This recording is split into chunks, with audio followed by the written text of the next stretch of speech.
పనిచేసే ప్లేస్లో అంటే ఆఫీస్లో మనకు తెలియని ప్రేమయాణాలు నడుస్తుంటాయి.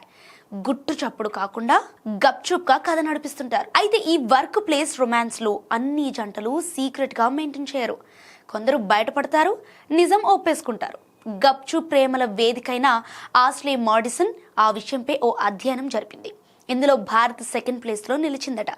ఆఫీస్ రొమాన్స్లో ఉన్నట్లు అంగీకరించే వ్యక్తుల విషయంలో ఇండియా 2వ స్థానంలో ఉండగా మెక్సికో టాప్ ప్లేస్లో ఉందట.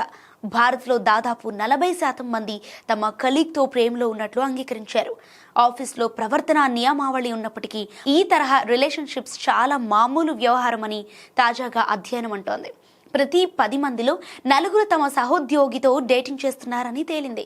ఇక ఫస్ట్ ప్లేస్లో ఉన్న మెక్సికో ఆఫీస్ ప్రేమలకు చాలా ఫేమస్.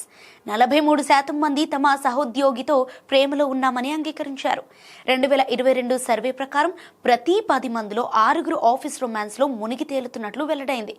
ఒకే చోట ఎక్కువ సమయం కలిసి ఉండటమే ఈ ట్రెండ్కు కారణం. ఇక వ్యక్తి స్వేచ్ఛకు చిరునామాగా నిలిచే అమెరికా ఆఫీస్ రొమాన్స్ విషయంలో 3rd ప్లేస్లో నిలిచింది. నిజానికి యుఎస్లో ఇది చాలా కామన్. 30% మంది ఉద్యోగులు వర్క్ ప్లేస్ రిలేషన్షిప్లో పాల్గొంటారు.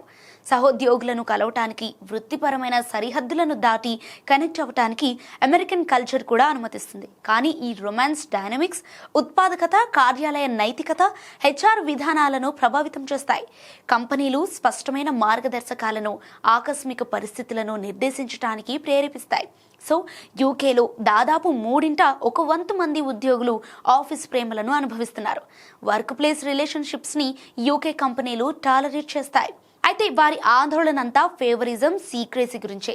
అందువల్ల సిబ్బంది తమ రిలేషన్షిప్ బయటపడకుండా గుట్టుగా వ్యవహారం సాగిస్తుంటారు. ఇక కెనడాలో కూడా దాదాపు ఇదే పరిస్థితి. అక్కడ దాదాపు 30% మంది ఉద్యోగులు తమ ఆఫీస్ ప్రేమలను ఒప్పుకుంటున్నారు.